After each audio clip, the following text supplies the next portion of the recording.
नमो नमः विद्यार्थियों। MA final में पढ़ रहे हैं हम पेपर प्रथम, जिसका नाम है साहित्य शास्त्र। और ये जो साहित्य शास्त्र नाम का जो प्रश्न पत्र है विद्यार्थियों, इस साहित्य शास्त्र नाम के प्रश्न पत्र में हम पढ़ रहे हैं वक्रोक्ति जीवितम।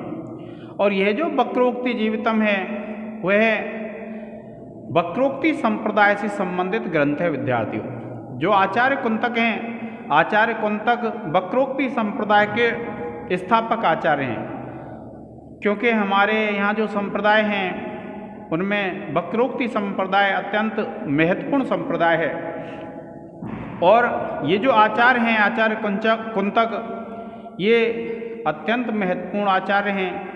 अब देखिए क्या कहते हैं कि कटुक औषधवत् शास्त्रम अविद्या व्याधि नाशनम आह्लाद्य अमृतत्व काव्यम अविवेकदापहम। कि कटुक औषधवत्, कटुक कहते हैं जो कड़वी औषधि होती है, तो कटुक औषधवत् शास्त्रम के कटुक कहते हैं कड़वी औषधि के समान जो शास्त्र है। क्या कहा? कटुक औषधवत् शास्त्रम अविद्या व्याधि नाशनम, के अविद्या व्याधि नाशनम, के अविद्या रूपी जो व्याधि होती है, जो रोग होता है, उसका नाश करता है। कि क्योंकि देखिए जो अविद्या रूपी जो व्याधि है, अविद्या रूपी जो रोग है, अज्ञानता का जो रोग है, उसको जैसे कोई व्यक्ति के शरीर में रोग होता है तो उस रोग को दूर करने वाली दो प्रकार की औषधि होती हैं। एक तो कड़वी औषधि और एक होती है विद्यार्थियों मीठी औषधि। तो क्या? एक तो कड़वी औषधि और एक मीठी औषधि। तो कड़वी और मीठी जो औषधि होती हैं, अब देखिए, तो कड़वी औषधि भी रोग को दूर करती है और मीठी औषधि भी रोग को दूर करती है। तो इसमें क्या बताया है कि कटुक औषधवत् शास्त्रम अविद्या व्याधि नाशनम, के कड़वी औषधि के समान शास्त्र अविद्या रूपी व्याधि का नाश करता है। क्या कहते हैं? कटुक औषधवत् शास्त्रम, के कड़वी औषधि के समान शास्त्र अविद्या रूपी व्याधि का नाश करता है। और आह्लाद्य अमृतवत्, आह्लाद्य कहते हैं आनंद के, अमृतवत् अमृत के समान, काव्यम अविवेकदापहम, कि जो काव्य होता है अविवेक अज्ञान को दूर करता है। इसमें क्या बताया है कि जो काव्य है और शास्त्र है, कोई व्यक्ति कह सकता है कि शास्त्र अनेक ऐसे हैं जिनसे अज्ञानता का नाश होता है, लेकिन कभी क्या बताते हैं अपने काव्य के विषय में कि जो अज्ञान है वह दोनों से ही दूर होता है, शास्त्र से भी दूर होता है और काव्य से भी दूर होता है। किंतु जो काव्य है कटुक औषधवत्, कि जो कड़वी औषधि होती है, जैसे कोई रोग है तो कड़वी औषधि से भी सही होता है और मीठी औषधि से भी सही होता है। तो क्या कहा कि कटुक औषधवत् शास्त्रम, कि जो शास्त्र होता है वह अज्ञान का नाश करता है, अविद्या व्याधि नाशनम, के अविद्या रूपी जो रोग का नाश करता है। वो कैसे करता है? कड़वी औषधि के समान। जैसे किसी रोग को दूर कड़वी औषधि करती है, उसी प्रकार से जो काव्य है वह उस रोग को दूर करता है। फिर क्या कहते हैं? आह्लाद्य अमृतत्ववत्, के आह्लाद्य, कि जो आनंद होता है, कि उस आनंद के अमृतत्व के समान, काव्यम अविवेकदापहम, कि जो काव्य होता है वह अविवेक को दूर करता है। कि जिस प्रकार से जो व्यक्ति है उस व्यक्ति में, क्या कहते हैं कि जिस प्रकार से किसी व्यक्ति में रोग का नाश कड़वी और मीठी दोनों प्रकार की औषधियों से होता है।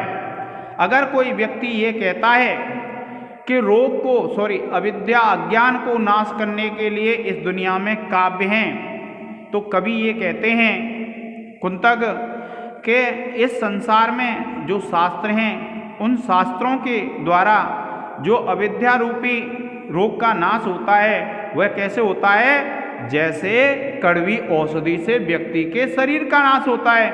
किंतु जो काव्य होता है उस काव्य में आह्लाद होता है, आनंद होता है, रस होता है, तो उससे बड़े आसानी से मीठी औषधि के समान ही जो अज्ञान है वह दूर हो जाता है। तो कोई व्यक्ति जब मीठी औषधि से किसी रोग के उपचार को किया जा सकता है तो कोई व्यक्ति कड़वी औषधि क्यों पिएगा या फिर कड़वी औषधि का उपयोग क्यों लेगा। तो इसलिए इसमें ये कहा गया है कि जो शास्त्र है वह तो कड़वी औषधि के समान अज्ञान का नाश करता है, उसी प्रकार से जो काव्य है वह मीठी औषधि के समान किसी अज्ञानता रूपी रोग को दूर करता है। फिर क्या कहा है देखिए, अलंकृतिर अलंकार्यम अपोधृत्य विवेच्यते तद उपायतया तत्वं सालंकारस्य काव्यता। देखिए अलंकृतीय अलंकार्यम, अलंकृति तो कहते हैं जो अलंकरण होते हैं, जो आभूषण होते हैं। तो क्या कहा, अलंकृतीय अलंकार्यम कि जो अलंकरण है और जो अलंकार्य है। अलंकार किसको बोलते हैं, जैसे जो शरीर है वह तो हो गया अलंकार्य और अलंकृति क्या हो गए, जो अलंकरण है, जो आभूषण है।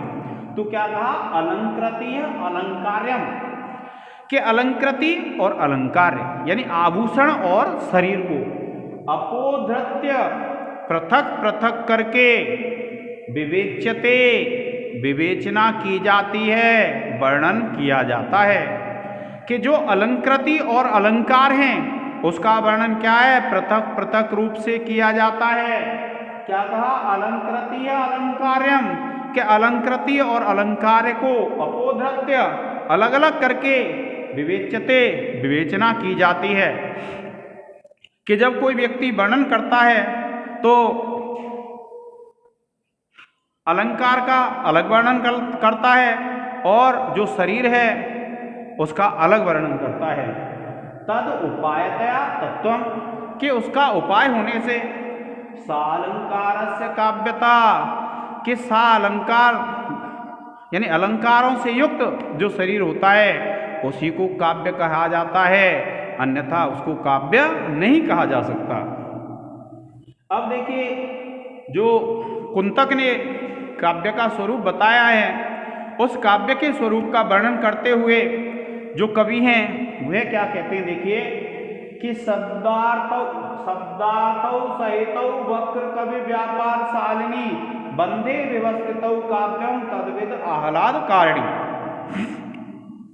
क्या कहा कि शब्दार्थौ सहितौ, शब्द और अर्थ साथ साथ, सहितस्य भावम साहित्यम कि जो साहित्य का भाव होता है उसको क्या कहते हैं, साहित्य कहते हैं। तो क्या कहा, शब्दार्थौ, शब्दार्थौ शब्द और अर्थ, सहितौ साथ साथ।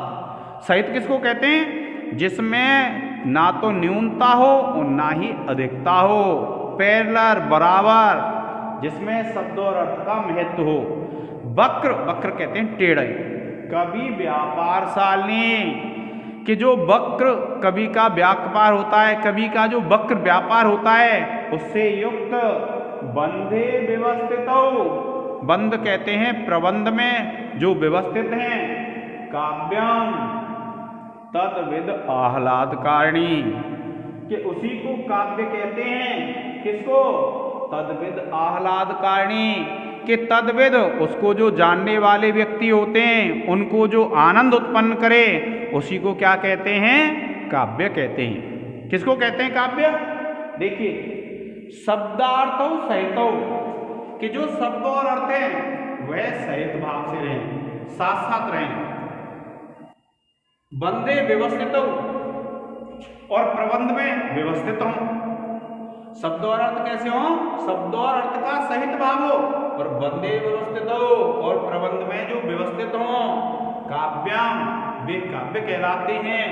वक्र कवि व्यापार शालिनी और कवि के वक्र व्यापार के द्वारा जो रचे जाते हैं और तद्विद आह्लादकारिणी, और जो व्यक्ति उस काव्य को जानते हैं उनको जो आनंद उत्पन्न करते हैं, ऐसे शब्द और अर्थ क्या कहलाते हैं? काव्य कहलाते हैं।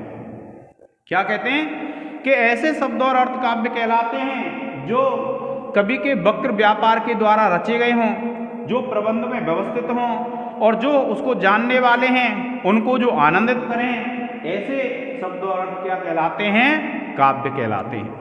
यह आचार्य कुंतक का काव्य का स्वरूप है कि काव्य कहते किसको हैं? तो देखिए, शब्द और अर्थ साथ साथ हों, कवि के वक्र व्यापार से युक्त हों, वक्रोक्ति से युक्त हों, बंध में व्यवस्थित हों, बंध कहते हैं प्रबंध को, प्रबंध में व्यवस्थित हों, और तद्विद आह्लादकारिणी, और उस काव्य को जो व्यक्ति जानते हैं उनको जो आनंदित करें, ऐसे शब्द और अर्थ क्या कहलाते हैं? काव्य कहलाते हैं। और देखिए, वाच्यो अर्थो वाचकः शब्दः, कि वाच्यो अर्थो, वाच्य अर्थ होता है वाचकः शब्दः, और वाचक क्या होता है? शब्द होता है। ये तो आ गया हो आपके समझ में, काव्य का स्वरूप है। फिर देखिए, वाच्यो अर्थो वाचकः शब्दः, कि वाच्य तो अर्थ होता है और वाचक शब्द होता है। प्रसिद्धमिति यद्यपि, कि यद्यपि ये बात क्या है? प्रसिद्ध है। क्या बात प्रसिद्ध है? कि वाच्यो अर्थो वाचकः शब्दः, सभी जानते हैं कि वाच्य तो अर्थ होता है और वाचक शब्द होता है। यह बात क्या है? प्रसिद्ध है। तथापि काव्य मार्गे अस्मिन्, फिर भी इस काव्य के मार्ग में, क्या कहते हैं? तथापि काव्य मार्गे अस्मिन्, फिर भी इस काव्य के मार्ग में, परमार्थोऽयम् एतयोः, कि इन दोनों का परमार्थ अभीष्ट है। क्योंकि आपने पढ़ा था, मम्मट को जब पढ़ा तो आपने क्या पढ़ा? स्यादवाचको लाक्षणिकः शब्दो अत्र व्यंजकस्त्रिधा, कि भैया वाचक, लाक्षणिक और व्यंजक तीन प्रकार के शब्द होते हैं, और वाच्यादय तदर्थास्यो, और वाच्य आदि उसके क्या होते हैं? अर्थ होते हैं। तीन शब्द तीन अर्थ। अब इसमें क्या कहा है? वाच्यो अर्थो वाचकः शब्दः, कि भैया वाच्य तो अर्थ होता है और वाचक शब्द होता है। प्रसिद्धम यद्यपि, कि यह चीज प्रसिद्ध है, तथापि काव्य मार्गे अस्मिन्, तथापि फिर भी काव्य मार्गे अस्मिन्, इस काव्य के मार्ग में, परमार्थोऽयम् एतयोः, कि परमार्थोऽयम् एतयोः, कि इनका परमार्थ अभिष्ट है। क्या अभिष्ट है? परमार्थ, यानी किस शब्द का अर्थ देने के लिए कौन सा अर्थ चाहिए, कौन सा शब्द चाहिए, इस चीज की क्या है? परमार्थ अभिष्ट होता है। यानी एक अलग ही शब्द का प्रयोग किया जाता है अर्थ निकालने के लिए।